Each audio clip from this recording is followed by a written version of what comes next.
إن الحمد لله نحمده ونستعينه ونستغفره ونعوذ بالله من شرور أنفسنا ومن سيئات أعمالنا من يهده الله فلا مضل له ومن يضلل فلا هادي له وأشهد أن لا إله إلا الله وحده لا شريك له وأشهد أن محمدا عبده ورسوله يا أيها الذين آمنوا اتقوا الله حق تقاته ولا تموتن إلا وأنتم مسلمون يا أيها الناس اتقوا ربكم الذي خلقكم من نفس واحدة وخلق منها زوجها وبث منهما رجالا كثيرا ونساء واتقوا الله الذي تساءلون به والأرحام إن الله كان عليكم رقيبا يا أيها الذين آمنوا اتقوا الله وقولوا قولا سديدا يصلح لكم أعمالكم ويغفر لكم ذنوبكم ومن يطع الله ورسوله فقد فاز فوزا عظيما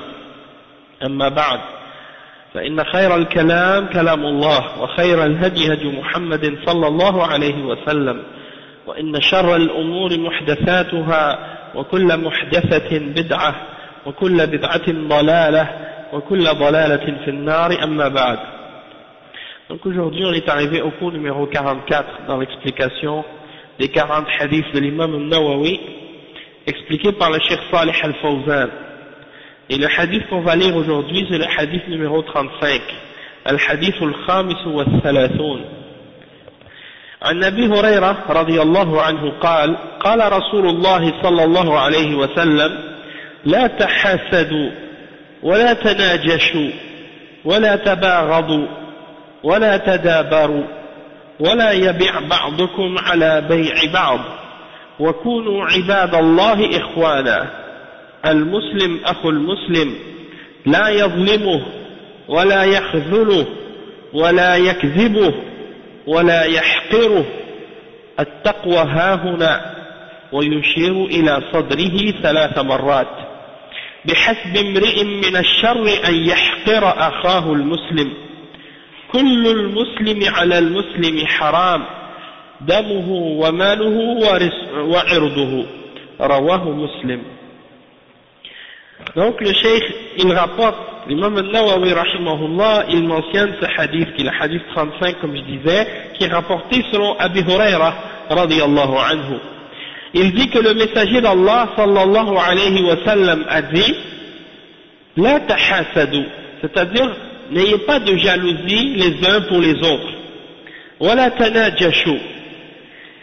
Wala tanajashu, ça veut dire quoi? Ça veut dire lorsque il y a, disons, une vente, alors ne faites pas monter le prix pour votre frère.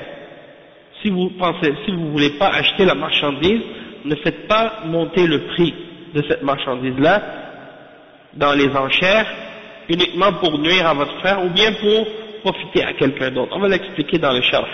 At-tanajush, qu'est-ce que ça veut dire? Wala tabaghadu. Wala tabaghadu, ça veut dire quoi?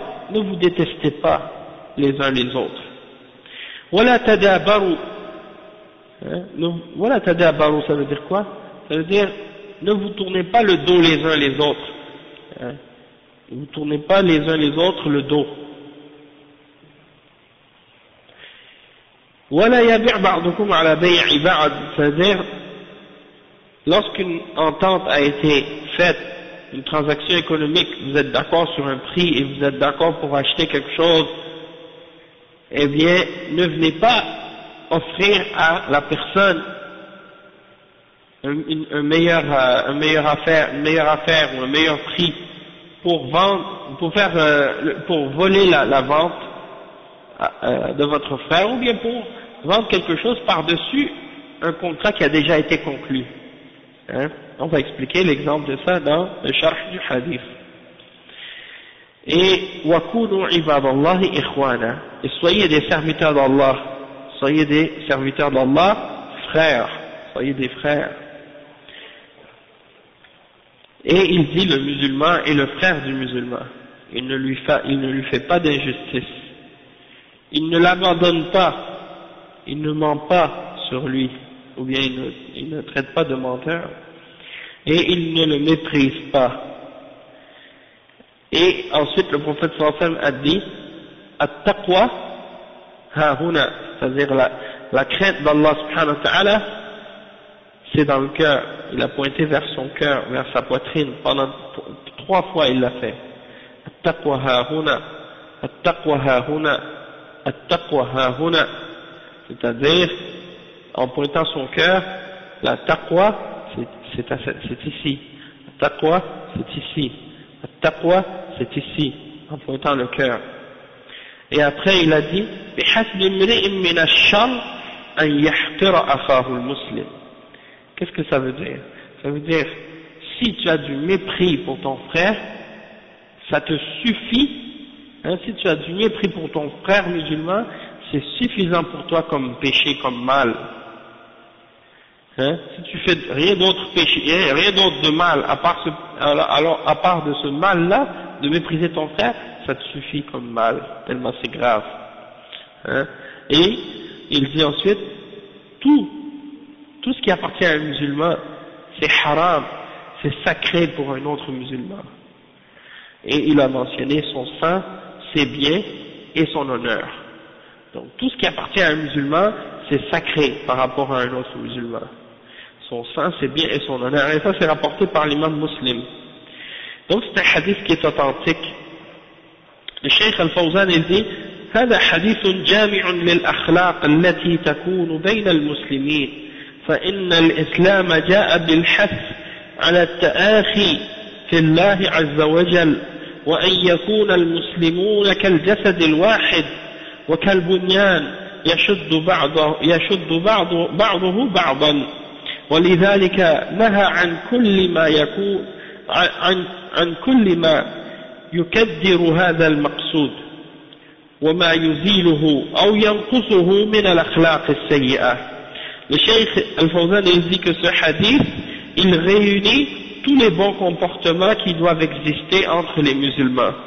Parce que l'islam est venu pour enseigner et pour inciter les gens à s'aimer et avoir des liens de fraternité en Allah subhanahu wa ta'ala les uns avec les autres. Hein?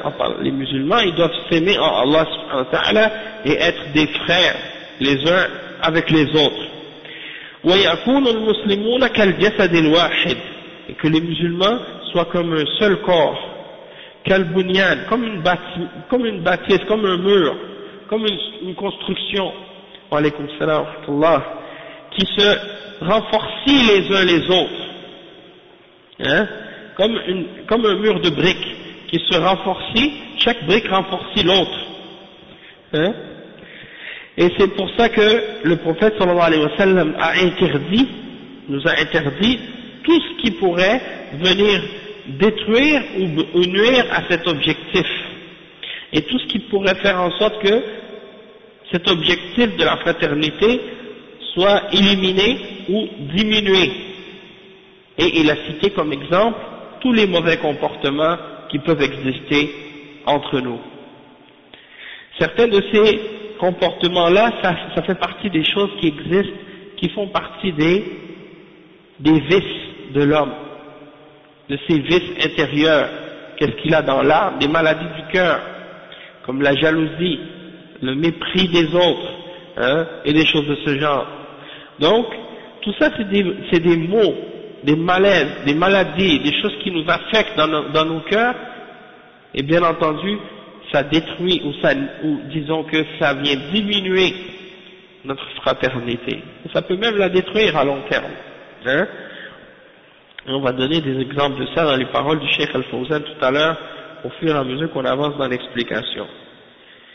Et donc, tout ce qui détruit, sans parler du kufr, sans parler du shirk, sans parler des bid'a, des innovations et des groupes et des sectes et des égarements qui nous divisent, eh bien il y a également tous ces maladies du cœur qui créent de la division entre nous et qui créent de l'animosité entre nous.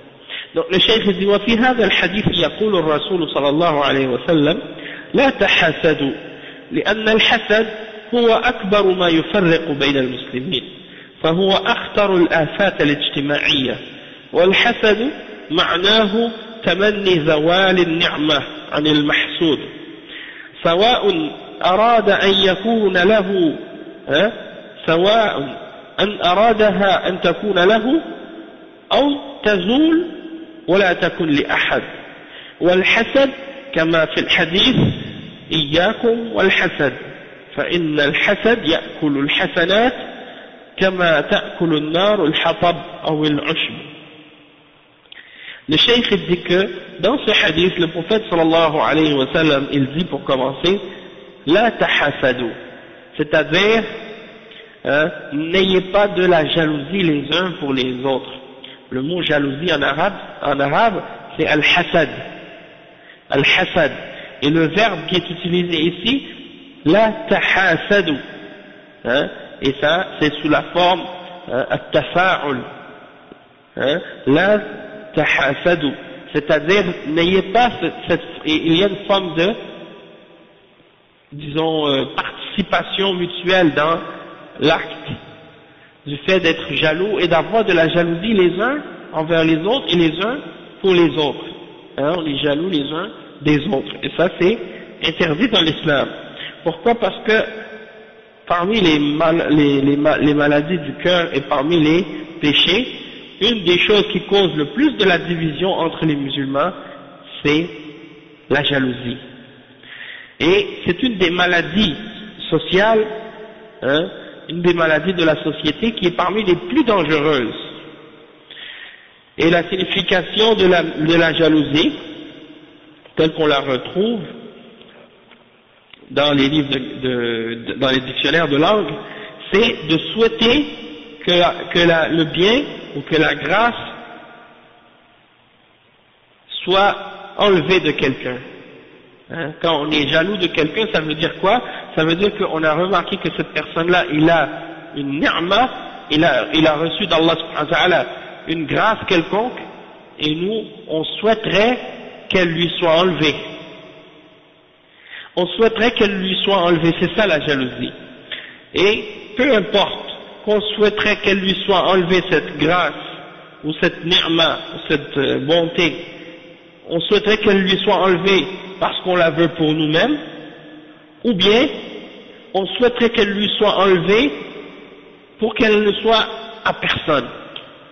On dit soit que tu la veux toi-même, alors tu souhaites qu'elle soit enlevée à cette personne-là, donc tu es jaloux de lui, ou bien tu veux qu'il la perde ou qu'elle soit enlevée de lui sans pour autant vouloir qu'elle soit pour toi, mais qu'elle soit plus à lui. C'est ça qui est important pour toi.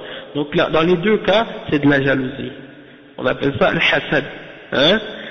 Et il mentionne un hadith dans lequel il est dit, prenez garde à la jalousie, car la jalousie mange les bonnes œuvres de la même manière que le feu mange le bois, ou les herbes séchées. Et c'est un hadith qui a été déclaré da'if par Cheikh Al-Albani dans Da'if Al-Jami' Al-Saghir.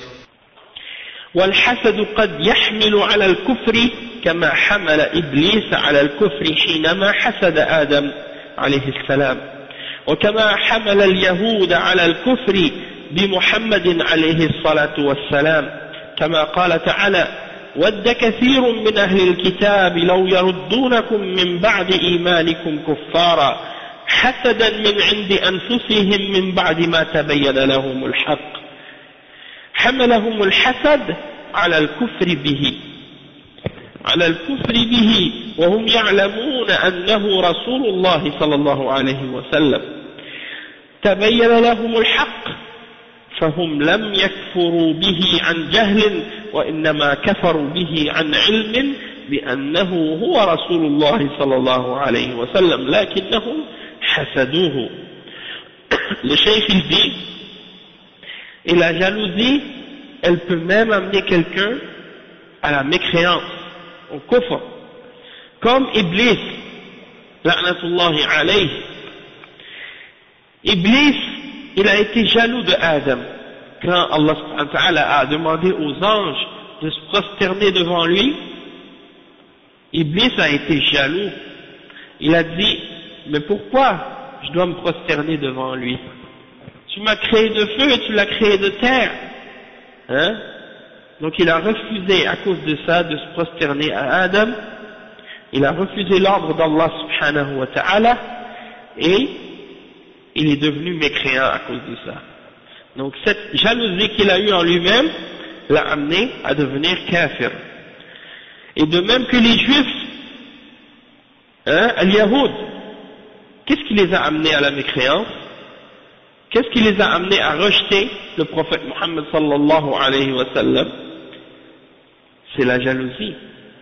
Comme Allah subhanahu wa ta'ala il dit dans le verset 109 dans Surat al-Baqarah, Allah subhanahu wa ta'ala il dit, beaucoup d'entre les gens du livre souhaiteraient vous faire revenir à la mécréance après que vous ayez eu la foi, par jalousie de leur part, par la jalousie qu'ils ont en eux-mêmes, après que la vérité leur ait été clarifiée.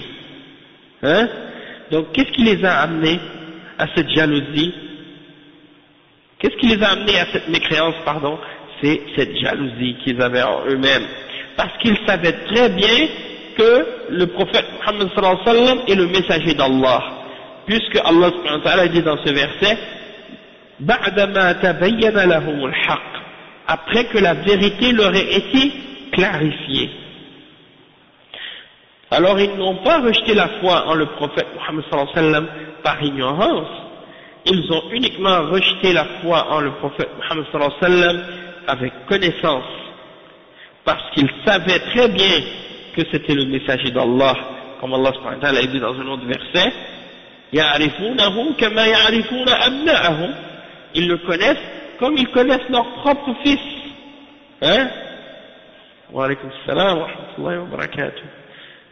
Mais ils ont été jaloux de lui, ils ont été jaloux du prophète Muhammad sallallahu alayhi wa sallam. Après le cheikh il dit, وَقَدْ يَحْمِلُ الْحَسَدُ عَلَى قَتْلِ النَّفْسِ الَّتِي حَرَّمَ اللَّهُ كما قتل أحد ابني آدم أخاه حسده على أن تقبل الله منه ولم يتقبل من القاتل فحمله الحسد على قتل أخيه وقطيعة الرحم. Le cheikh il dit de même que la jalousie a même amené au meurtre, comme dans l'exemple des deux fils de Adam, les deux fils de Adam qui sont souvent appelés par les chrétiens Caïn et Abel, par les juifs et les chrétiens ils les appellent comme ça, Caïn et Abel. Ce sont les deux fils de Adam, ils étaient deux frères, et puis ils se sont tués. Il y en a un qui a tué l'autre. Pourquoi? Par jalousie. Parce que Allah subhanahu wa ta'ala a accepté les actions de l'un, mais il n'a pas accepté les actions de l'autre. Et à cause de ça, ça l'a amené à tuer son frère et à couper les liens de parenté qu'il avait avec lui. Et il y a un verset dans Surat al-Ma'ida qui parle de ça. Donc, il y a toute l'histoire de cet événement, de cet exemple mentionné dans Surat al-Ma'ida, dans le Coran. إذ قربا قربانا فتقبل من أحدهما ولم يتقبل من الآخر قال لأقتلنك قال إنما يتقبل الله من المتقين. Il a dit, un des deux, Allah subhanahu wa ta'ala a accepté son offrande, il a accepté son œuvre, tandis que l'autre, Allah ne l'a pas accepté, son œuvre. Il a dit à son frère, certes je vais te tuer. L'autre frère il a répondu, il a dit, Allah n'accepte que de ceux qui ont le taqwa, que ceux qui craignent, qui sont parmi les muttaqin. Innama yataqabbalu Allahu min al-muttaqin. Et l'autre, qu'est-ce qu'il a répondu le frère? Il a dit, in basatta ilayya yadaka litaqtulani ما أنا بباسط يدي إليك لأقتلك إني أخاف الله رب العالمين إني أريد أن تبوء بإثمي وإثمك فتكون من أصحاب النار وذلك جزاء الظالمين فطوعت له نفسه قتل أخيه فقتله. Allah al-Musta'an. Donc qu'est-ce qui est arrivé? C'est ça, c'est que l'autre frère de qui Allah avait accepté les bonnes œuvres, il lui a dit, Allah accepte seulement de ceux qui sont les muttaqin, parmi les gens qui ont le taqwa. Il lui a dit, si tu tends ta main pour me tuer, moi à mon tour je ne vais pas tendre ma main pour te tuer. Si toi tu veux me tuer, moi je ne vais pas essayer de te tuer. Hein? Moi je crains Allah, le Seigneur des mondes. Et je veux que tu sois pris pour compte pour ton péché, hein, pour mon péché et le tien. Et ensuite tu seras parmi les gens du feu. Et ça c'est la récompense ou la rétribution des injustes. Donc c'est ça, hein, l'exemple qui est mentionné dans le Coran. Et ensuite, il a commis le meurtre, il a tué son frère, et puis ensuite il a eu des remords d'avoir fait ça. Mais c'est pour dire que il a commis ce péché-là, pourquoi? À la base, à cause de la jalousie. Hein? Alors le cheikh il dit ensuite وقد يحمل الحسد على التنافر بين المسلمين وبغض بعضهم لبعض فالحسد آفة خطيرة فإذا رأيت على أخيك نعمة فإنك تدعو له بالبركة وتطلب من الله أن يعطيك مثلها أو أحسن منها ولذلك جاء في الحديث لا حسد إلا في اثنتين رجل أتاه الله مالا فسلط على هلكته في الحق ورجل أتاه الله الحكمة فهو يقضي بها ويعلمها أي رجل أتاه الله فهو يعلمه للناس أتاه الله علما فهو يعلمه للناس ورجل آتاه الله مالا فهو يتصدق منه يراه أخاه المؤمن فيتمنى أن يكون مثله فيعمل مثل عمله قال صلى الله عليه وسلم فهما في الأجر سواء. Le cheikh il dit, et il se peut également que la jalousie amène les gens à s'enfuir les uns des autres, à faire fuir les frères, hein, à faire fuir les musulmans les uns des autres, et à se détester les uns les autres à cause de la jalousie. Donc la jalousie c'est quelque chose de très mauvais, très grave, hein. Il y a aussi le mauvais œil aussi qui est relié à ça, puisque ça a un rapport avec la jalousie aussi. Donc le cheikh il dit, si tu vois sur ton frère une grâce, alors fais un dua pour lui, invoque Allah subhanahu wa ta'ala pour lui pour qu'il ait la baraka. Hein, et le prophète sallallahu alayhi wa sallam a dit, quand quelqu'un il craint de donner le mauvais œil à son frère, qu'il dise Masha'Allah, tabarakallah. Hein? Pourquoi? Pour pas que la personne soit frappée de la jalousie de cet homme, ou bien par le mauvais œil. Hein? Comme Allah subhanahu wa ta'ala, il dit dans surat Qul a'udhu bi rabbil falaq, à la fin il dit wa min sharri hasidin idha hasad, et du mal de celui qui a de la jalousie lorsqu'il est jaloux, hein, lorsqu'il est envieux. Hein, donc ça c'est que tu invoques Allah subhanahu wa ta'ala pour que Allah subhanahu wa ta'ala lui donne la baraka, et tu demandes à Allah subhanahu wa ta'ala qu'il te donne, qu'il lui donne, qu'il te donne à toi la même chose que ce qu'il a donné à lui, ou quelque chose de mieux. Hein? Et c'est pour cette raison que le prophète Muhammad sallallahu alayhi wa sallam a dit dans un hadith rapporté par Al-Bukhari et Muslim selon Abdullah ibn Mas'ud, hein, et comme c'est dit également selon Abi Huraira, c'est rapporté selon Abi Huraira et selon Ibn Umar radiyallahu anhuma, que le prophète sallallahu alayhi wa sallam a dit il n'y a pas de jalousie excepté pour deux choses. C'est-à-dire la jalousie c'est pas permis, mais dans deux cas c'est permis. Un homme à qui Allah subhanahu wa ta'ala lui a donné des biens, et il prend de ces biens et il l'utilise pour faire le bien et défendre la vérité avec. Hein? Il dépense de son argent. Donc toi tu souhaiterais pouvoir faire la même chose que lui avec cet argent-là. Ou bien un autre homme à qui Allah subhanahu wa ta'ala a donné la sagesse, hein? Il a donné de la science, et il juge selon cette connaissance et cette sagesse, et il l'enseigne aux autres.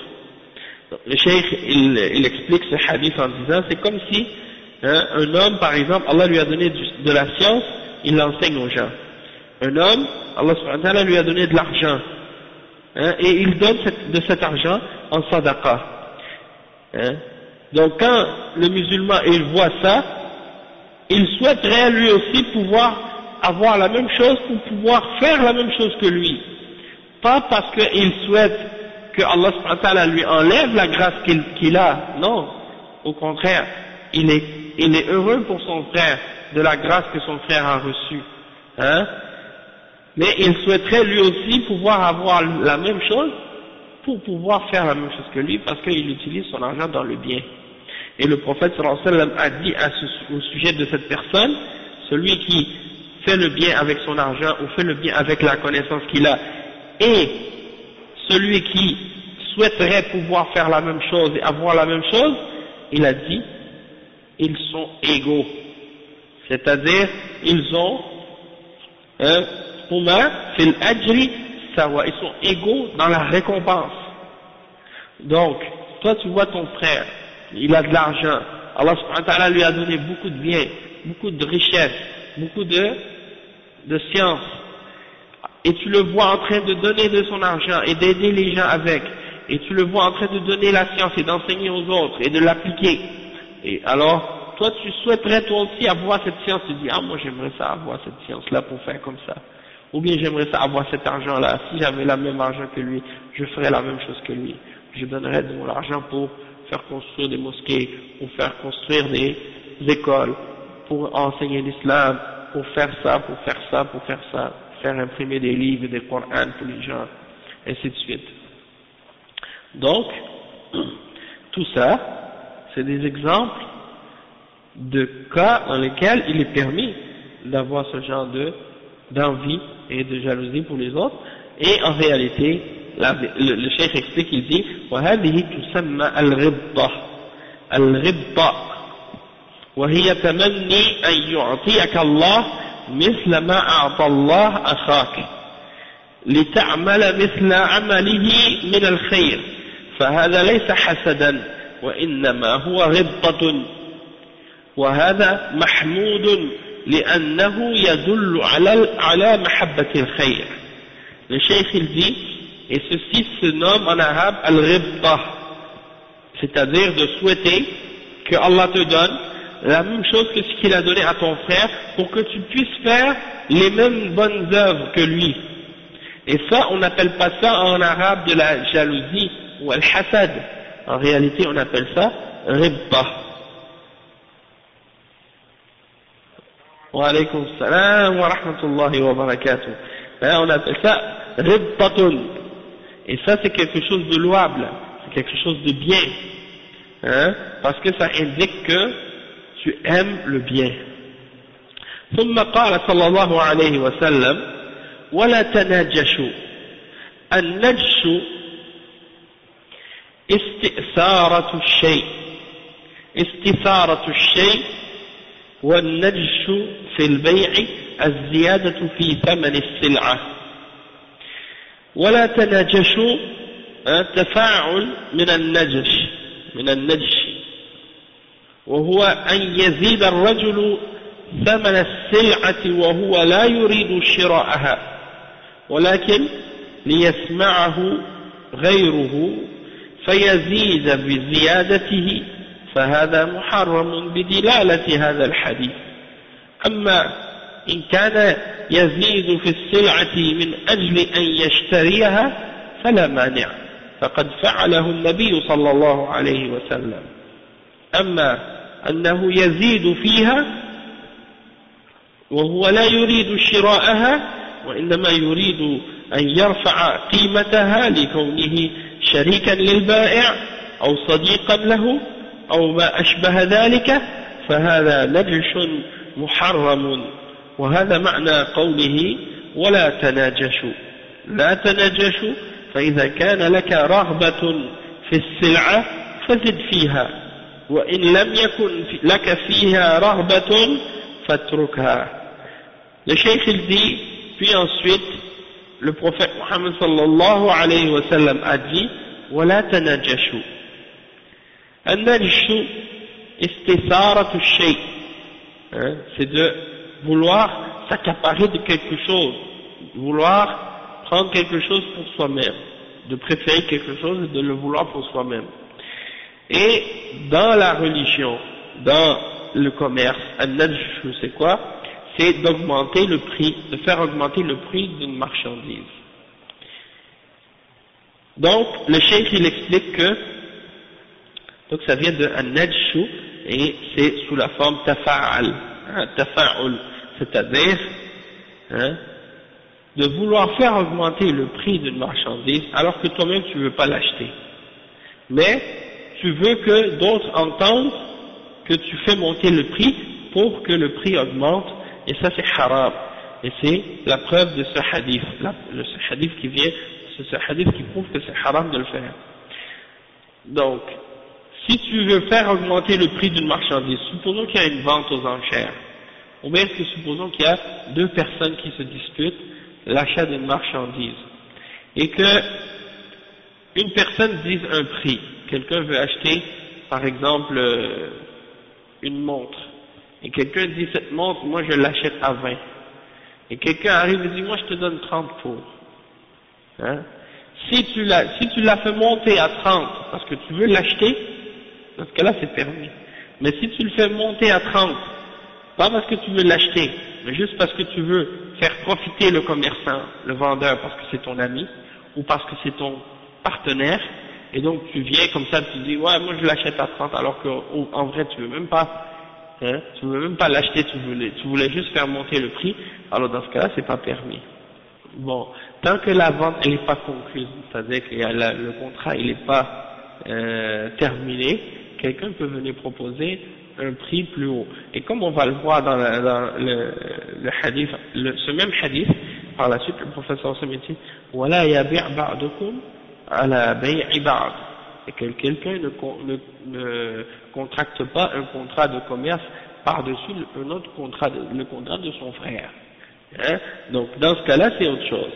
Mais là on parle du moment où la vente elle n'a pas été encore conclue et la personne, le vendeur et l'acheteur ils sont pas encore d'accord. Ils sont en train de se disputer la marchandise entre deux ou plusieurs personnes, comme dans les ventes aux enchères par exemple. Donc toi tu veux juste faire monter le prix, tu veux pas l'acheter, ça c'est haram. Tu nuis à ton frère en achetant comme ça. D'accord? Donc ça c'est al-najshu et ça c'est haram.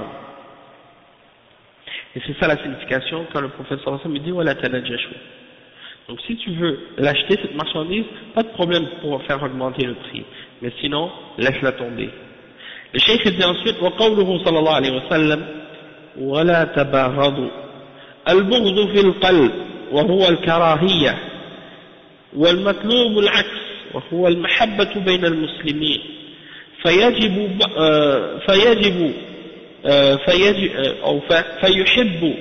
بعضهم بعضا قال صلى الله عليه وسلم لا يؤمن أحدكم حتى يحب لأخيه ما يحب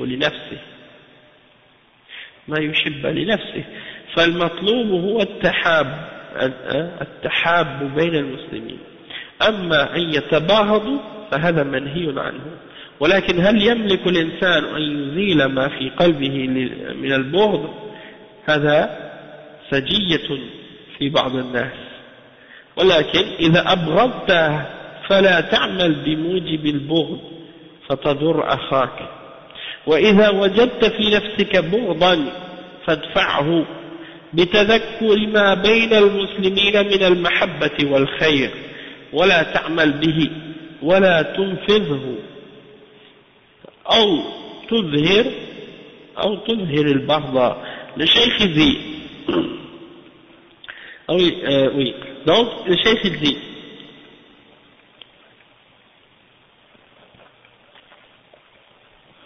ne vous détestez pas les uns les autres.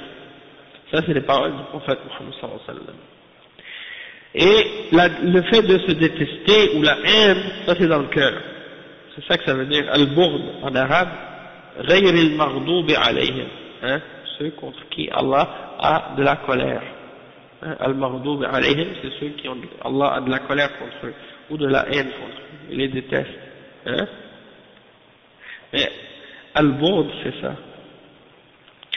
C'est quelque chose qui est par rapport à l'être humain. Quand on dit je déteste, أنا أبغض هذا الشخص, c'est-à-dire j'ai dans mon cœur de la haine envers cette personne.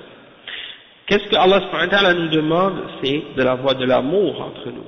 Donc les musulmans, ils doivent s'aimer les uns les autres. Et le prophète sallallahu alayhi wa sallam, il dit dans un hadith qu'on a mentionné déjà et qu'on a expliqué, que l'un d'entre vous n'est pas réellement croyant tant qu'il n'a pas aimé pour son frère ce qu'il aime pour lui-même. Donc qu'est-ce qui est exigé de notre part entre les musulmans? C'est de nous aimer. Mais de se détester les uns les autres, ça c'est quelque chose qui est interdit. Et le cheikh il pose une question ensuite. Il dit, est-ce qu'on possède le contrôle sur notre cœur lorsqu'on a de la haine ou qu'on déteste quelqu'un? Est-ce qu'on a le contrôle de ça dans notre cœur? Le cheikh il dit pour certaines personnes, c'est quelque chose qui est en eux. Ils ne sont pas capables de l'enlever. Donc qu'est-ce qu'on fait dans ce cas-là? Quand quelqu'un a de la haine contre quelqu'un d'autre, hein, parmi les musulmans, qu'est-ce qu'on fait?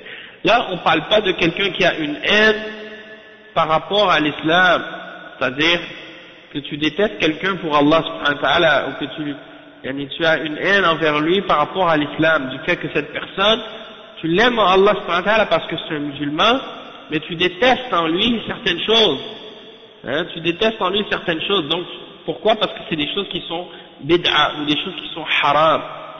Donc dans ce cas-là, tu le détestes d'un point de vue du fait que c'est un musulman, tu le détestes d'un point de vue du fait qu'il fait des péchés, ou qu'il commet des innovations et des bid'a, mais en même temps tu l'aimes du fait que c'est un musulman. D'accord? Donc ça c'est important de le comprendre, de faire la distinction entre le fait d'aimer et de détester. Tu aimes pour Allah et tu détestes pour Allah. Mais ici on parle du fait de détester ton frère en islam pour des fautes et des manquements peut-être qu'il a envers toi, hein, qui ne touchent pas au fondement de la religion, ou qui ne touchent pas aux innovations ou des choses de ce genre, c'est juste peut-être des paroles ou des dépassements qu'il y a peut-être eu entre vous.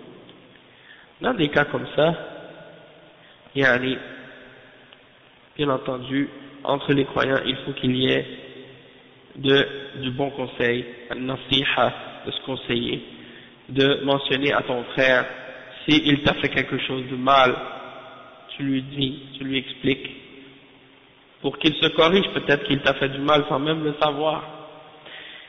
Mais peu importe, bon, des fois quelqu'un va détester quelqu'un, pas pour un acte ou quelque chose qu'il a fait de mal, mais juste parce qu'il l'aime pas, comme ça, sans explication ou sans raison. Ça, bien entendu, c'est pas bien. Mais qu'est-ce qu'il fait dans ce cas-là s'il a ça en lui? Eh bien, le cheikh il dit, si tu détestes quelqu'un, eh bien, essaie de te contrôler pour pas agir selon cette haine, pour pas faire du tort à ton frère. Et si tu trouves en toi-même cette haine, essaie de la repousser, en te souvenant de ce qui doit exister entre les musulmans, de l'amour et du bien. Hein? Et tu agis selon cet amour-là, et tu essaies de l'appliquer. Et tu ne montres pas cette haine que tu as en toi, tu la caches. Donc, en principe, tu ne dois pas détester ton frère, tu dois l'aimer. Mais supposons qu'il y a cette haine, qu'est-ce que tu fais? Hein? Des fois on retrouve ça, subhanallah, il y a des gens comme ça, des fois. Ils ont une haine envers quelqu'un, ils ne savent pas pourquoi.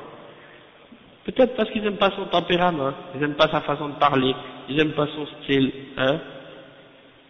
C'est même pas quelque chose qui est relié à la religion. C'est juste comme ça, ils l'aiment pas. Eh bien, dans ce cas-là, le cheikh il dit, dans ce cas-là, fais-lui pas du tort. Hein, et montre-lui pas ta haine. Et souviens-toi du droit qu'il a sur toi, du fait que tu dois l'aimer, et pour le bien. Bon, comme tu dis, si deux personnes par exemple, il y a une sorte de distance entre les deux, et c'est pas nécessairement parce qu'il y a une haine entre les deux, ou parce qu'ils se détestent les uns les autres. Peut-être que c'est uniquement parce que, des fois c'est dans une question de personnalité, ou de tempérament, tu vois. Des fois tu vas pas t'entendre avec une personne, malgré que c'est un bon musulman, et toi tu es un bon musulman, puis tu t'entends pas bien avec la personne, pas parce que c'est pas un bon musulman, pas parce que toi t'es pas un bon musulman, mais parce que vous avez des tempéraments différents. Et donc vous n'êtes pas tellement compatibles sur ce plan-là. Donc, vous dites salam, vous respectez les uns les autres, hein, sauf que vous vous entendez pas tellement bien. Vous avez moins de choses en commun qui vous réunissent. Hein. Et comme le prophète sallallahu alayhi wa sallam a dit, Al-arwahu junudun mujannadah, man ta'arafa minha talaf, ou man tanakara minha ikhtalaf. Les âmes, avant la création des corps, elles sont comme des troupes enrégimentées. Celles qui se sont connues, quand elles se retrouvent, elles se rassemblent, et celles qui ne se sont pas connues, eh ben, elles divergent. Donc des fois c'est comme ça. Tu vas rencontrer un frère, un salafi, qui est sur le Coran, qui est sur la Sunna, hein, avec qui tu as moins de, comment on dit, t'as moins d'affinité, tandis qu'avec un autre, t'as plus d'affinité, tu t'entends mieux avec. Et des fois, c'est quelque chose comme ça, yani. C'est naturel, des fois, Allah subhanahu wa ta'ala, il met ça dans les cœurs. Mais, ça veut pas dire que tu le détestes. Mais si tu as un doute sur le fait que cette personne, elle a quelque chose contre toi, ou toi aussi contre lui, eh ben, la meilleure chose, c'est d'aller voir la personne, et de lui demander, est-ce que tu as quelque chose contre moi, je m'excuse parce que tu sais, des fois je viens de toi, je te salue et je remarque que tu es un peu distant, donc si je t'ai fait quelque chose de mal, je m'excuse, si tu as quelque chose contre moi, dis-moi là, je vais essayer de me corriger, des choses comme ça, tu vois. Ça peut aider à vous rapprocher, hein, mais c'est pour dire que c'est pas toujours de la haine. Et dans certains cas, si quelqu'un il a de la haine envers un musulman, eh bien dans ce cas-là, il faut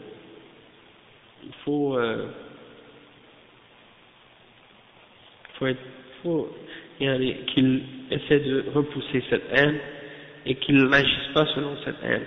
Il y a un frère qui m'a posé la question une fois, il m'a dit, il y a un frère, je lui parle et j'essaie toujours de me rapprocher de lui et lui il s'éloigne toujours de moi.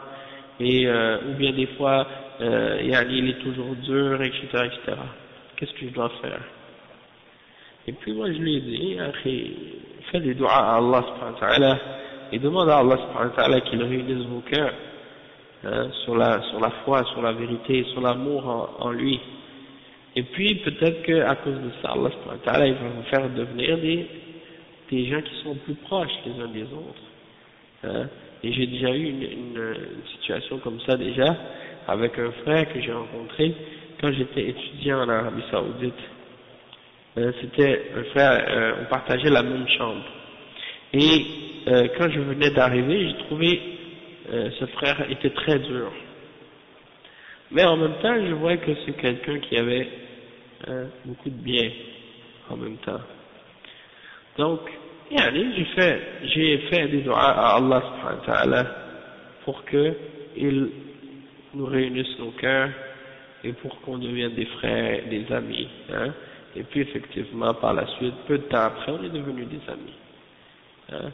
Et donc, c'est pour dire des fois, la personne, elle a un tempérament, la personne, elle est dure, mais c'est pas parce qu'elle veut faire du mal, pas parce qu'elle aime le mal pour toi ou pour quelqu'un d'autre, c'est comme ça qu'elle est, hein. Il y en a d'autres, elles sont trop doux, de nature. Des fois, tu les vois, ça t'énerve. Tu te dis, mais pourquoi il est si doux comme ça, gentil et tout? On dirait qu'il fait exprès, ou qu'il fait semblant. Non, c'est pas faire, il fait pas semblant, il est comme ça, c'est sa nature.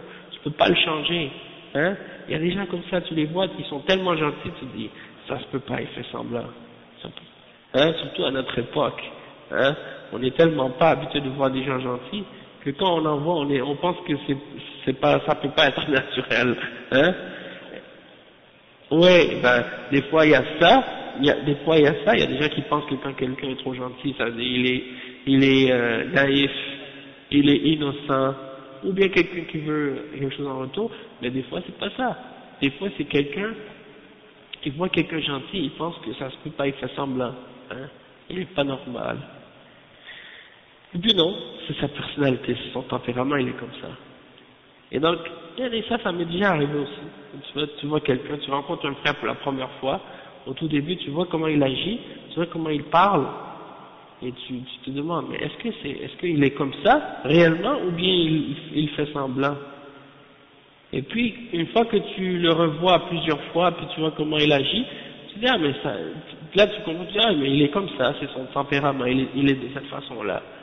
Donc, après, tu l'acceptes, tu vois, tu comprends un peu mieux par la suite sa personnalité, puis après, ça rentre. Mais c'est pour dire que, des fois, ça prend du temps à s'adapter à différentes personnes. Hein. Et donc, il faut avoir de la patience dans ces situations-là. Donc, ça c'est important. C'est comme, par exemple, l'exemple que le chef il mentionne ici, c'est comme, supposons, lorsqu'un homme épouse deux femmes, et il a une femme, puis il en prend une deuxième.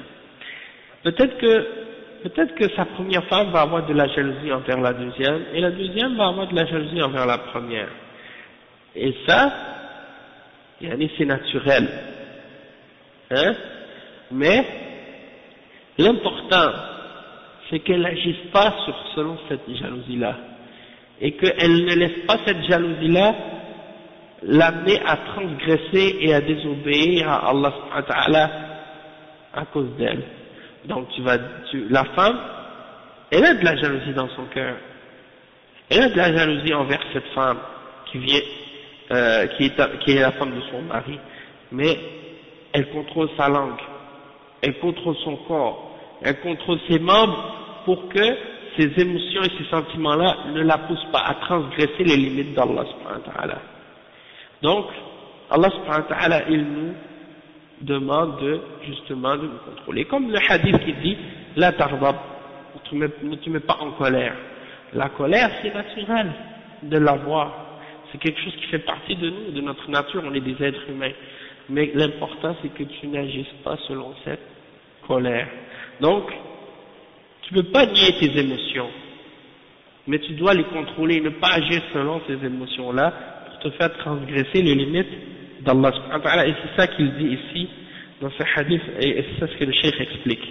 Si tu as de la haine envers quelqu'un pour une raison quelconque, hein, qui n'est pas fondée ou justifiée, eh bien contrôle-la et essaie de ne pas agir selon celle-ci. Le cheikh il dit ensuite ثم قال صلى الله عليه وسلم ولا تدابروا.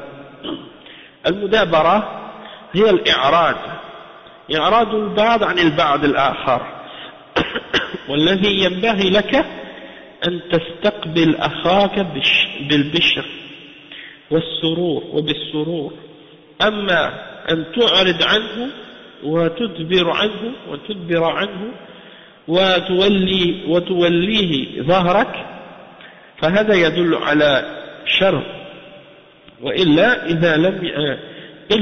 إذا لم يكن فيه إلا الخير فلا تدبر عنه بل أقبل عليه وبش له. Le cheikh il dit, puis le prophète sallallahu alayhi wa sallam il dit ولا تدابروا. Et qu'est-ce que ça veut dire al-mubadara? Ça veut dire de se détourner de quelqu'un, c'est-à-dire tu lui fais pas face, tu lui tournes le visage, ou bien tu lui tournes le dos pour pas lui faire face. Hein? Le prophète sallallahu alayhi wa sallam a interdit qu'on se fasse ça les uns les autres. Hein? Quelqu'un, au lieu de le regarder en face, tu tournes ton visage, tu veux pas le regarder. Hein? Ou bien tu lui tournes le dos. Ça c'est pas correct. Hein? Et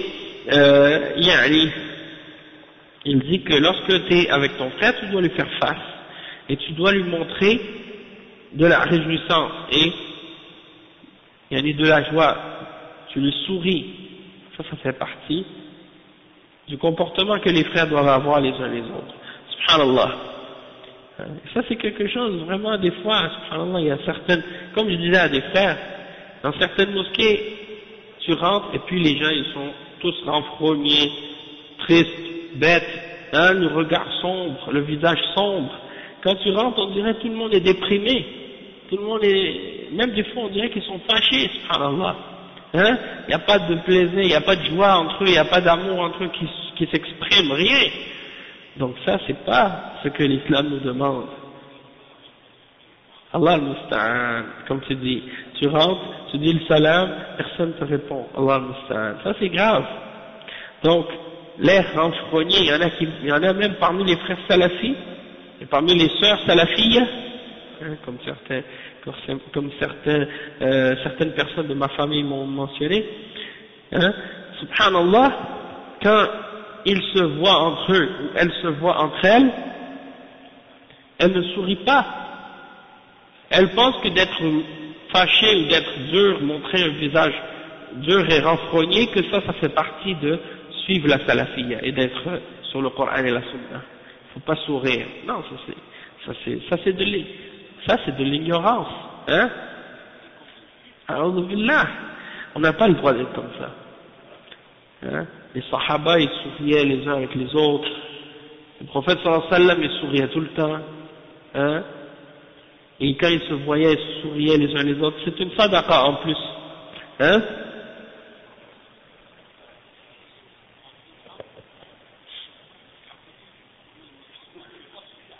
Bon ben ça c'est autre chose.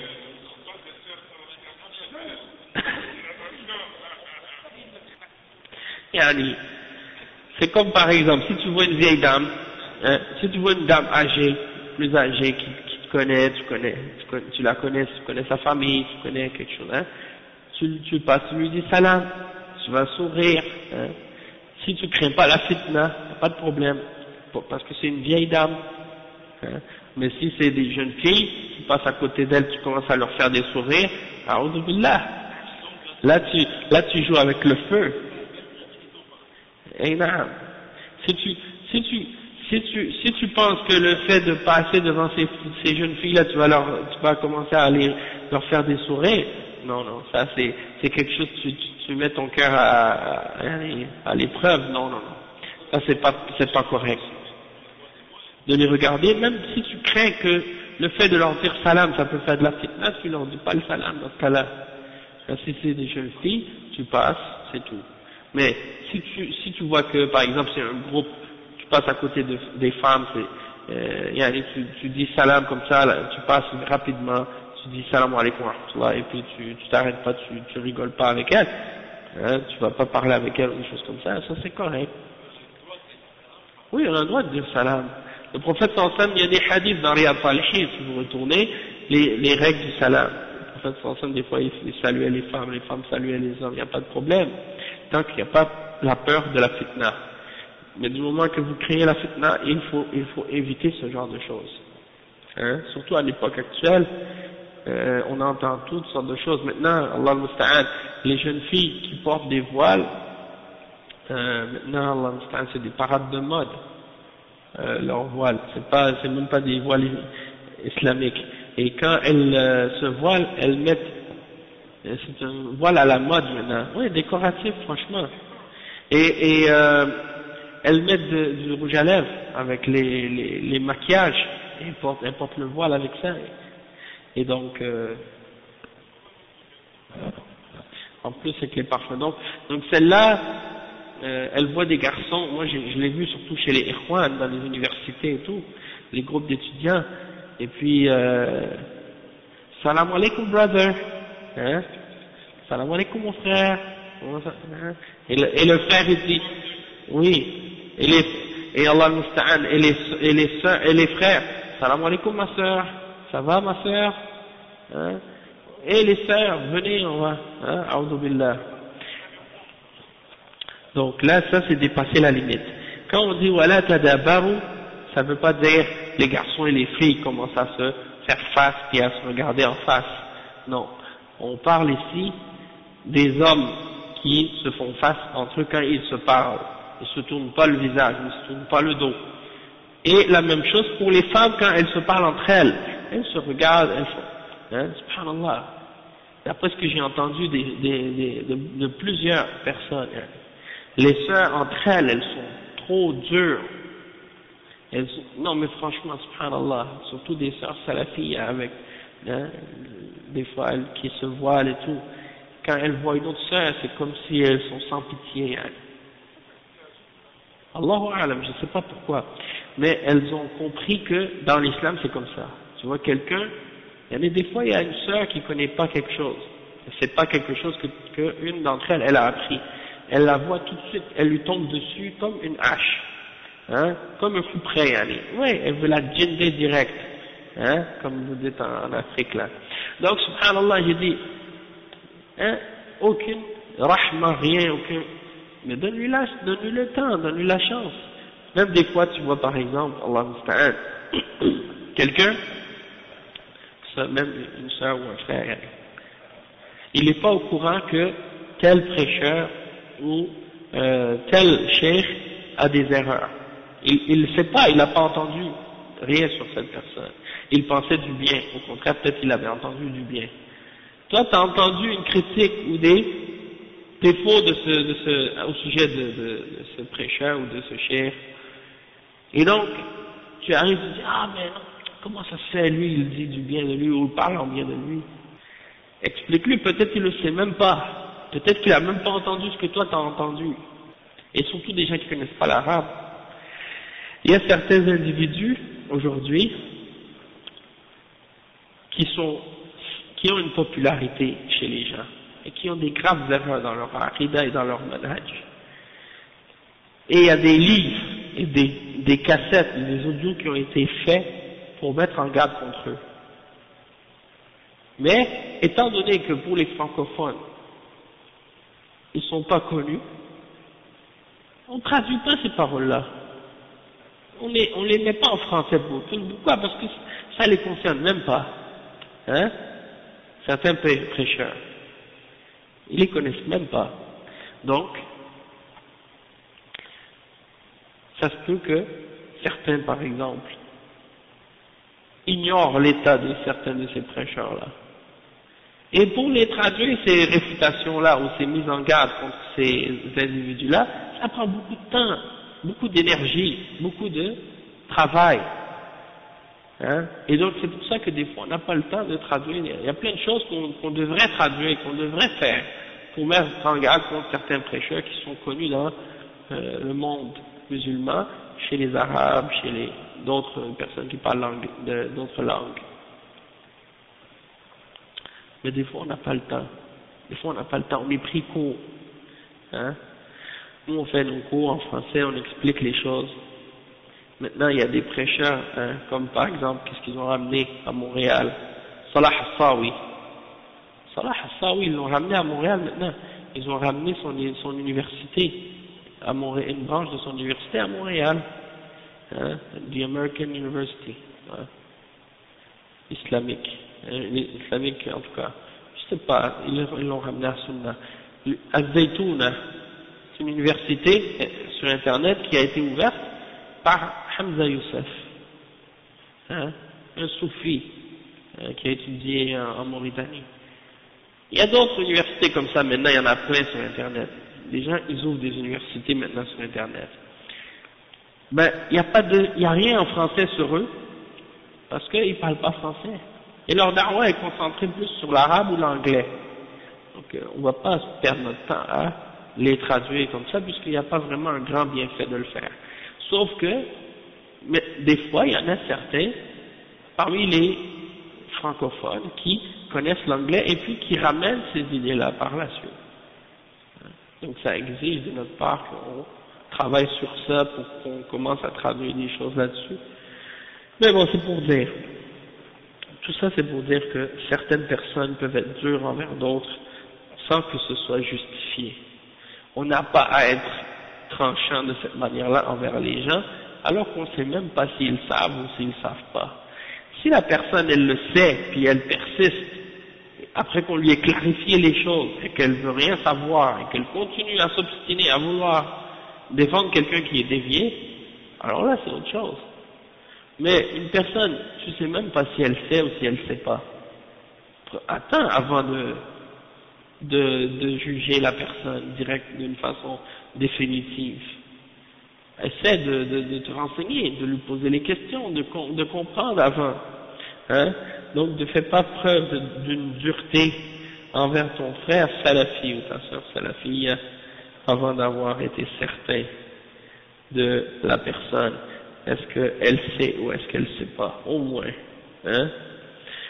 Et donc tu te détournes pas de la personne, hein? Et tu lui tournes pas le dos. فهذا يدل على شر. Et ça montre quelque chose de mal si tu lui montres le dos. Tout ça c'est des choses qui sont très importantes et on doit franchement réfléchir là-dessus. Il y a beaucoup de choses à dire, hein. Je lisais le charh du Cheikh Ibn Uthaymin au sujet de ce hadith-là, puis il mentionne cette partie-là, wala tadabaru, puis il citait des versets dans le Coran, puis il donnait des exemples. Hein. Il disait que quand on s'assoit, on doit s'asseoir les uns face aux autres, on ne doit pas se tourner le dos. Et il donnait des versets dans le Coran. Ikhwanan ala sururin mutaqabilin. C'est-à-dire que dans le paradis, les croyants sont décrits, alors on dit à leur sujet qu'ils seront accoudés sur des lits et qu'ils se font face les uns les autres. Ça c'est la caractéristique des croyants. Et c'est comme ça qu'ils vont être dans le paradis, ils se font face les uns des autres, ils ne se tournent pas le visage. Hein? Quand tu parles à quelqu'un, la personne est en face de toi, toi tu regardes là-bas. Non, tu fais pas ça. Hein? Allah musta'an. Le Cheikh dit وقوله صلى الله عليه وسلم ولا يبيع بعضكم على بيع بعض هذا مثل ما مر من النجس أنه إساءة في المعاملة فإذا باع أخوك سلعة فلا تذهب إلى المشتري وتقول أنت مغبون أنا عندي لك أرخص منها أو أحسن منها فتدخل عليه الحزن وربما تفسد المعاملة بينهما وتوقع بينهما النزاع فيطلب الإقالة خصوصا إذا كان بيعا فيه خيار وقد جاء في الحديث أن النبي صلى الله عليه وسلم قال دعوا الناس يرزق الله بعضهم من بعض. Donc le cheikh il explique, il dit et que l'un d'entre vous ne conclut pas un contrat ou une vente sur la vente de son frère, hein, ou sur la vente de l'autre. C'est-à-dire, ça c'est comme qu'est-ce qu'on a mentionné tout à l'heure par rapport aux enchères, lorsque quelqu'un fait augmenter la valeur d'une marchandise, wa alaykum salam, alors qu'elle ne veut même pas l'acheter. Ça c'est pas permis. Et le cheikh il dit donc que si tu vends quelque chose, ça fait partie le fait de vouloir contracter, comme par exemple, supposons que, comme j'ai donné l'exemple tout à l'heure de ça, et là c'est un autre exemple un peu plus spécifique par rapport à ce qu'on disait, c'est par rapport à la question de Karim. Quand, par exemple, toi tu es arrêté au magasin, tu as acheté par exemple la montre, tu as fini de l'acheter, c'est-à-dire là, le vendeur il t'a dit bon c'est 20 $, toi tu arrives, tu lui donnes 20 $, vous êtes d'accord, et toi tu t'en vas avec ta montre, tu as payé, tu t'en vas avec la montre. Maintenant, une autre personne qui t'a vu, il vient vers toi et dit, t'es perdant là, tu t'es fait avoir, tu aurais pu acheter cette montre moins cher, moi je peux te la vendre moins cher, ou meilleur que ça, à meilleur prix. Donc, le cheikh il dit, si tu fais ça, tu fais rentrer de la tristesse dans le cœur de ton frère, et peut-être même que tu vas détruire la relation qu'il y a entre ces deux personnes-là, et même tu vas peut-être causer des conflits entre les deux. Hein? Et peut-être que la personne va demander un dédommagement ou remboursement à cause de ça, excepté si c'est une vente dans laquelle il y a parmi les clauses qu'on peut échanger ou ramener la marchandise, hein, comme c'est mentionné dans le hadith du prophète sallallahu alayhi wa sallam, laissez les gens. Allah subhanahu wa ta'ala, il fait que vous preniez votre subsistance les uns des autres. Hein, ça c'est rapporté dans un hadith selon Muslim, par l'imam Muslim selon Jabir ibn Abdullah radiyallahu anhuma. Donc, lorsqu'il y a une vente qui a été conclue entre deux personnes, si toi tu viens, tu veux offrir un meilleur prix après que la vente a déjà été conclue, ça c'est faire du mal, hein, et c'est pas bien. Et c'est la même chose aussi dans le cas où quelqu'un, il a demandé une femme en mariage, hein, le prophète sallallahu alayhi wa sallam mentionne dans le même hadith, wala yakhthub, dans un autre hadith, wala yakhthub ba'dukum ala khitbati akhi. Quelqu'un, il est allé demander une fille en mariage, il a proposé, la fille a accepté, le père a accepté, ils se sont déjà mis d'accord sur le mahar. Toi tu viens voir le père, tu dis écoutez, moi je vais vous donner le double du mahar que lui il a proposé. Il vous a offert $2000 comme mahar, moi je vous offre 4000 pour marier la fille. Hein? Et là le père il dit ouais ok d'accord. Là t'es venu causer du problème. Là après, si le père il accepte, après maintenant il va dire à l'autre non mais j'ai changé d'idée, et quand l'autre va apprendre que c'est parce que toi t'es venu lui offrir un mahar plus grand, ça va causer de la guerre, ça va créer des problèmes entre vous deux, et ça peut même aller loin, des choses comme ça, hein, parce que ça reste, même si toi tu t'es marié avec elle par la suite, eh ben la personne elle va garder ça dans son cœur des années, tu sais jamais jusqu'où ça peut aller par la suite. Donc c'est la même chose, hein, ça rentre dans le même exemple. Ça c'est dans le cas où le mariage disons la khitba elle a été faite et il y a déjà eu un mahr qui a été établi et que la famille elle a accepté. Sinon c'est permis, plusieurs personnes peuvent aller demander la même personne en mariage tant qu'il n'y a pas eu de réponse, hein. Et également le commerce c'est la même chose. Si toi tu vas aller acheter quelque chose, hein, quelqu'un peut tant que le contrat la vente n'a pas été conclue, quelqu'un peut venir t'offrir un meilleur prix, il n'y a pas de problème. On parle du cas où la vente elle a été conclue déjà, hein, et qu'ils se sont séparés et tout, puis toi tu viens proposer un meilleur prix. وكذلك الشراء على الشراء بأن يشتري سلعة وترى أنها طيبة ورخيصة فتذهب إلى البائع وتقول له أنت مغبون في بيعك كما وكان بيعا فيه خيار أنا أشتريها منك بأكثر مما اشتراها منك فلان افسخ البيع. Donc la même chose dans le cas où c'est un achat, c'est-à-dire la personne elle a vendu une marchandise à quelqu'un, le vendeur il a vendu une marchandise à un client. Toi tu arrives et tu dis au vendeur, t'as perdu dans cette vente-là t'as perdu.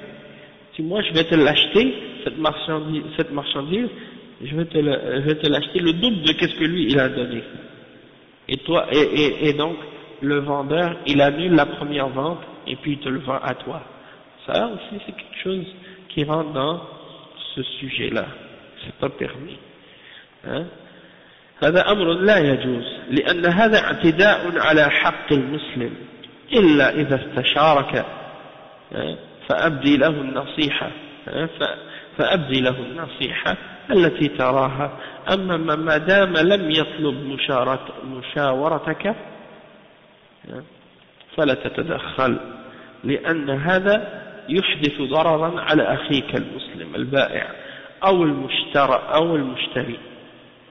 Le cheikh il dit, mais du moment que il dit, ça c'est des choses qui ne sont pas permises et ça fait partie de transgresser contre le droit que ton frère a sur toi, contre le droit de ton frère. Si quelqu'un te demande conseil, tu lui donnes le conseil, tu lui donnes la nasiha que ton point de vue, Tu lui expliques selon ton point de vue. Mais tant que la personne ne t'a pas demandé conseil, alors rentre pas dans qu'est-ce qui te regarde pas. Parce que ça va ramener du mal contre ton frère musulman. Que ce soit le vendeur ou que ce soit l'acheteur. ثم قال صلى الله عليه وسلم وكونوا عباد الله إخوانا, c'est-à-dire soyez des frères, soyez des serviteurs d'Allah frères. هذا يدل على أن هذه الأمور تؤثر على الأخوة, فإذا تركناها أصبحنا إخوانا, لأن الله جل وعلا يقول إنما المؤمنون إخوة في الدين لا في النسب, وأخوة الدين أقوى من أخوة النسب, فالكافر عدوك ولو كان أخا لك من النسب, ولكن المسلم أخوك في الدين ولو لم يكن أخاك في النسب, وهو الأخ الحقيقي, فالأخوة إنما تكون بالدين, أما أخوة النسب فهذه قد يترتب عليها موالاة عرقية بين الناس, ولكن لا يترتب عليها موالاة ولا معاداة دينية, والولاء والبراء إنما يكون على حسب الإيمان, فقد يكون أخوك من النسب وهو عدوك في الدين, وقد يكون ليس أخا لك من النسب وهو أخوك في الدين. Donc le cheikh explique, il dit que le prophète sallallahu alayhi wa sallam il dit ensuite, et soyez des serviteurs d'Allah et des frères. Ça indique que toutes ces choses qu'on a mentionnées, elles peuvent avoir un impact ou un effet sur la fraternité. Si on abandonne ces défauts, ces péchés ou ces fautes, on devient comme des frères. Parce que Allah subhanahu wa ta'ala, il dit, les croyants ne sont que des frères. Ça c'est le verset 10 en surat al-Hujurat, innamal mu'minuna ikhwa. Donc la fraternité dans la religion. La fraternité, c'est la fraternité dans la religion et non pas dans les liens de sang. Ça c'est la vraie fraternité. La fraternité de la religion, c'est elle qui est la plus forte. Plus forte même que la fraternité que tu peux avoir avec quelqu'un qui est ton vrai frère de sang. Hein? Tandis que le kafir, c'est ton ennemi, même si c'est ton frère de sang. Parce que le musulman, c'est ton frère en religion. Même si c'est pas ton frère dans tes liens de sang, c'est lui ton vrai frère. Ton vrai frère, c'est ton frère dans la religion, c'est ton frère en islam, c'est lui ton vrai frère. Donc, la fraternité, elle est uniquement dans la religion. En ce qui concerne la fraternité par les liens de sang, eh bien, ça n'implique pas, même si des fois ça peut impliquer qu'il y ait une certaine amour naturel entre vous, ou entre les gens, mais ça n'a pas comme conséquence un amour ou une haine ou un rapprochement ou un éloignement par rapport à la religion. C'est-à-dire c'est un amour naturel qui a rapport avec les liens de sang, qui n'a rien à voir avec la religion. Comme par exemple quelqu'un qui a un père qui est kafir, ou une mère qui est kafira, ou un frère qui est kafir, ou une sœur qui est kafira, il a des liens de sang avec. Peut-être qu'il a un amour fraternel ou un amour maternel ou paternel. Ça c'est des choses naturelles. Mais ça n'a pas de lien avec al-wala ou al-bara, le fait d'aimer pour Allah et de détester pour Allah subhanahu wa ta'ala, ou l'amour qui est relié à la religion. Tu les détestes parce que c'est des gens qui sont des mushrikines et qui font le shirk, et tu les détestes parce que c'est des gens qui font le kufr, qui rejettent la foi et la vérité en Allah subhanahu wa ta'ala. Donc, ça c'est une autre chose, ça n'a pas de rapport avec la religion. Donc, al-wala ou al-bara, c'est uniquement quelque chose qui est relié à la foi. Hein? C'est quelque chose qui est relié qui a rapport avec la foi, et quelqu'un, même s'il est ton frère dans tes liens de sang, même s'il a des liens de sang avec toi, que c'est ton frère de sang, ça se peut que ce soit ton ennemi dans la religion. Et ça se peut également que quelqu'un n'a aucun lien de sang avec toi, mais c'est ton frère en religion. ثم قال المسلم أخو المسلم كقوله تعالى إنما المؤمنون إخوة. Puis ensuite le prophète sallallahu alayhi wa sallam a dit le musulman est le frère du musulman, comme lorsqu'il dit les croyants ne sont que des frères. إنما المؤمنون إخوة. Après il dit لا يظلم الظلم هو وضع الشيء في غير موضعه بأي نوع من الظلم ظلم في النفس أو المال أو العرض. Le cheikh il dit le musulman il ne doit pas faire du tort à son frère musulman, il ne doit pas lui causer de l'injustice. La yazlimu. Al-zulm, l'injustice c'est quoi? C'est de mettre quelque chose autre qu'à l'endroit où il va réellement. De mettre quelque chose ailleurs que dans la place où il va réellement cette chose. Peu importe la catégorie ou la sorte d'injustice dont il s'agit, que ce soit une injustice dans les biens, dans la personne, dans les biens ou dans l'honneur, c'est interdit de faire de l'injustice. وقوله ولا يخذله إذا رآه يهان فإنه ينصره ويمنع الخذلان عنه ويؤيده ولا يتركه للأعداء وإذا رأى أحدا يتكلم فيه في المجالس فإنه يدافع عنه لأنه إذا تركه وسكت كان ذلك من الخذلان فإذا رأيت أخاك يظلم فإنك تناصره وتمنع عنه الظلم بأي نوع. قال صلى الله عليه وسلم انصر أخاك ظالما أو مظلوما. فقال رجل يا رسول الله أنصره إذا كان مظلوما أفرأيت إذا كان ظالما كيف أنصره؟ قال تحجزه أو تمنعه من الظلم فإن ذلك نصره. فلا تظلم أخاك بأن يصدر منك ظلم في حقه ولا تتركه يظلم وأنت تقدر على دفع الظلم عنه سواء كان ظلما ماليا أو عرضا أو غير ذلك لأن عرض أخيك مثل عرضك. Le cheikh il dit ولا يخذله. Qu'est-ce que ça veut dire يخذله? Ça vient de al-khuzlan. Comme dans l'autre hadith où le prophète sallallahu alayhi wa sallam il dit à propos du groupe victorieux لا تزال طائفة من أمتي ظاهرين على الحق لا يضرهم من خذلهم ولا من خالفهم. C'est-à-dire il y aura toujours un groupe qui sera victorieux sur la vérité. Et ceux qui vont les abandonner, al-khuzlan c'est ça, c'est d'abandonner ton frère. Lorsqu'il a besoin que tu l'aides, lorsqu'il a besoin que tu le défendes, tu l'abandonnes. Al-khuzlan c'est ça.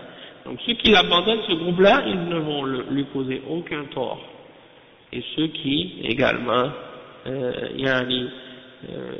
s'opposent à ce groupe ne vont lui causer aucun tort. Parce qu'ils sont sur la vérité. Mais dans ce hadith, la yakhzulu, donc le frère musulman, il ne doit pas abandonner et laisser tomber son frère musulman. Lorsqu'il voit que son frère est en train d'être rabaissé, dénigré, alors il lui vient en aide. Il lui vient en aide et il empêche les gens de lui faire de rabaissement et de l'abandonner. Il ne le laisse pas tomber. Il ne le laisse pas tomber, il le supporte. Il ne l'abandonne pas à ses ennemis. Et s'il voit quelqu'un parler contre lui dans des assemblées où les gens sont réunis, et alors dans ce cas-là, il le défend. Vous êtes assis par exemple quelque part et vous entendez des gens qui sont en train de critiquer un frère que vous connaissez. Eh bien vous le défendez. vous répondez à la personne qui est en train de le critiquer ou parler contre lui. Parce que si tu le laisses, et si tu te tais, alors tu l'as abandonné, tu l'as laissé tomber ton frère. Khazaltahu. Et si tu vois ton frère qui est en train d'être opprimé, on lui fait de l'injustice, alors tu lui viens en aide, tu viens à son secours, et tu empêches ceux qui lui font de l'injustice de lui faire de l'injustice, peu importe la catégorie d'injustice qu'on est en train de lui faire. Et il mentionne les paroles du prophète sallallahu alayhi wa sallam dans un hadith qui est rapporté par l'imam al-Bukhari selon Anas radiyallahu anhu. Il dit: viens à l'aide de ton frère, au secours de ton frère, aide-le, qu'il soit l'opprimé, l'injuste ou l'opprimé, viens en aide à ton frère, qu'il soit l'injuste ou l'opprimé, que ce soit lui qui fasse l'injustice ou que ce soit lui qui soit en train de subir l'injustice. Alors un homme qui était là a dit: oh messager d'Allah, je vais le défendre s'il est opprimé, si on lui fait de l'injustice, je vais le défendre, mais comment pourrais-je le défendre alors qu'il est en train de faire l'injustice aux autres? Comment je pourrais le défendre? Le prophète sallallahu alayhi wa sallam a répondu en disant: tu empêches cette personne de faire de l'injustice, c'est ainsi que tu l'aides, c'est ainsi que tu lui viens en aide, en l'empêchant de faire de l'injustice. Donc, ne fais pas d'injustice à ton frère, en faisant de l'injustice, en lui faisant de l'injustice dans ses droits, et ne l'abandonne pas lorsqu'il est en train de subir de l'injustice, alors que tu es capable de repousser cette injustice-là qui lui est faite. Peu importe que ce soit une injustice économique, ou que ce soit une injustice dans son honneur, ou autre injustice. Parce que l'honneur de ton frère, c'est comme ton honneur à toi.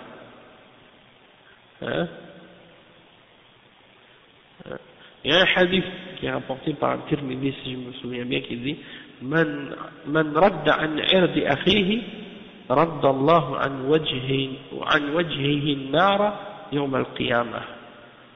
C'est un hadith qui dit: celui qui a répondu pour défendre l'honneur de son frère, Allah subhanahu wa ta'ala va repousser de son visage les flammes au jour de la résurrection, les flammes de l'enfer au jour de la résurrection. قوله صلى الله عليه وسلم: ولا يكذبه ولا تكذب عليه في المعاملة ولا تكذب عليه في الحديث فلتكن صادقا مع أخيك فلتكن صادقا مع أخيك كما أنك تحب أن يصدق لك. Le cheikh il dit: et ne lui mens pas, c'est-à-dire ne mens pas, ou bien ne mens pas sur lui. Lorsqu'il fait des transactions, ne mens pas, ne lui mens pas. Et également, ne mens pas dans tes paroles lorsque tu lui parles, ou lorsque tu parles de lui. Sois sincère avec ton frère, comme tu voudrais qu'il soit sincère envers toi. Ne lui mens pas. Dis la vérité, dis-lui la vérité. Et le prophète sallallahu alayhi wa sallam, il dit aussi: wala yahqiru, c'est-à-dire le musulman, il ne méprise pas son frère musulman. Et la tuqallil min sha'nihi, لأن المسلم عند الله عظيم وإن كان ليس له مظهر أو ليس له مال أو ليس له جاه ما دام أنه مؤمن فهو عظيم عند الله سبحانه وتعالى. قال صلى الله عليه وسلم: رب أشعث أغبر أو رب أشعث مدفوع بالأبواب لو أقسم على الله لأبره. فليست العبرة بالمظهر أو بالجاه أو بالمال أو بالقوة، وإنما العبرة بالإيمان. فالمؤمن قريب من الله عز وجل وكريم على الله وهو ولي الله فلا تحقر أخاك المؤمن بأن تقلل من شأنه أو تقول لا يستحق كذا أو هو ليس بأهل أو هو ليس بأهل لهذا أو تزدريه بل عليك أن تحترم أخاك على أي حال كان ولو كان محتقرا في مرء أو في اعتبار الناس فأنت تعظمه لأنه كريم على الله سبحانه وتعالى. Subhanallah. Le cheikh il dit, et ne méprise pas ton frère musulman. Ne diminue pas de son importance parce que le musulman il est grand pour Allah subhanahu wa ta'ala. Même si il n'a pas une belle apparence, même si il n'a pas d'argent, même si il n'a pas des biens, des richesses, même s'il n'a pas de statut, hein, du moment que c'est un croyant, alors il est grand pour Allah subhanahu wa ta'ala. Le prophète sallallahu alayhi wa sallam a dit dans un hadith rapporté par Muslim selon Abi Huraira, رُبَّ أَشْعَثَ مَدْفُوعٌ بِالْأَبْوَابِ. Et c'est possible que ce soit un homme, hein, Ash'ath, Ash'ath, ça veut dire ses cheveux sont tous dépeignés, il est aussi dans une autre narration, Arbar, il est rempli de poussière, il n'est pas propre, il n'est pas une belle apparence, il n'est pas habillé classe, hein, il n'est pas le style de personne sophistiquée qui a de l'argent, qui montre qu'il est à l'aise, non. Il est repoussé de la porte, lorsqu'il approche quelque part pour rentrer, on le repousse, parce qu'il n'a pas une belle apparence, il n'est pas bien, hein, dans son apparence. Peut-être que cet individu-là, s'il ferait un serment sur Allah subhanahu wa ta'ala, hein, Allah subhanahu wa ta'ala exaucerait son serment. Alors, c'est pas par rapport à l'apparence. Hein, لو أقسم على الله لأبره. Hein, comme par exemple, quelqu'un qui dirait par exemple, si cet individu-là, il jure que Allah subhanahu wa ta'ala va faire quelque chose, ou va pas faire quelque chose. Allah subhanahu wa ta'ala fait en sorte que la chose se produit telle que cette personne a juré. Hein? Donc ça c'est pour nous montrer que c'est pas l'apparence physique, ou l'apparence corporelle, ou l'apparence vestimentaire des gens, comment les gens jugent aujourd'hui. C'est pas ça qui détermine la valeur d'une personne. Peut-être qu'une personne, selon les critères de jugement des êtres humains aujourd'hui, elle n'a aucune valeur pour eux. Mais, pour Allah subhanahu wa ta'ala, c'est quelqu'un de grand.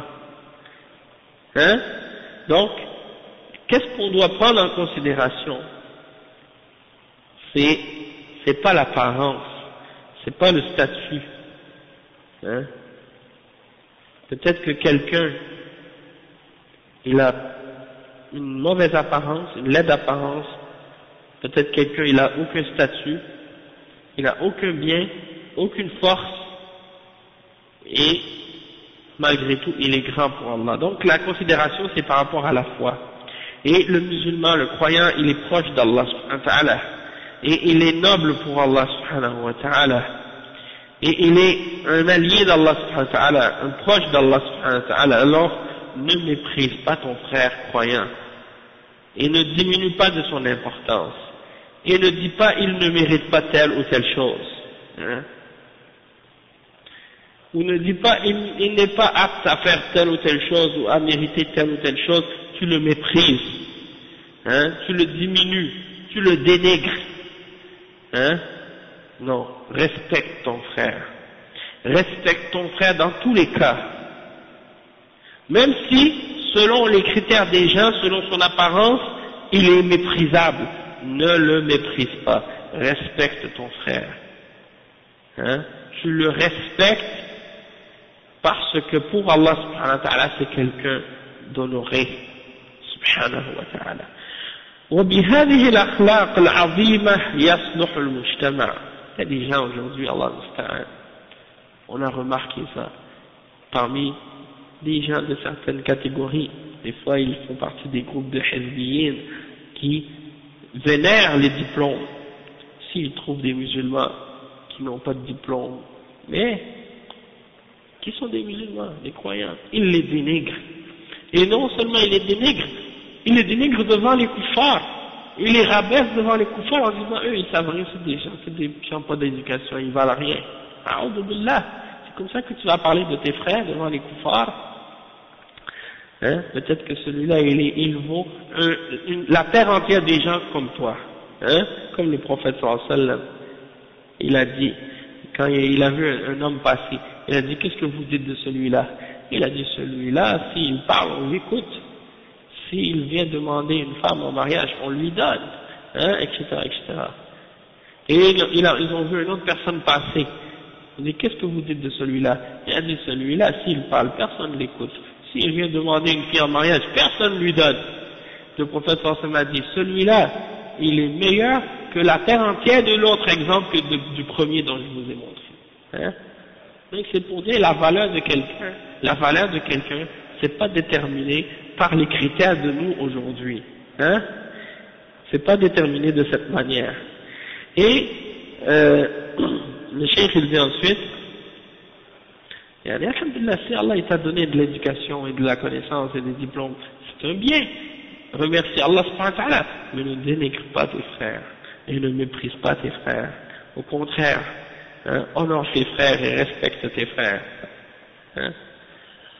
Le cheikh dit وبهذه الأخلاق العظيمة يصلح المجتمع وبفقدانها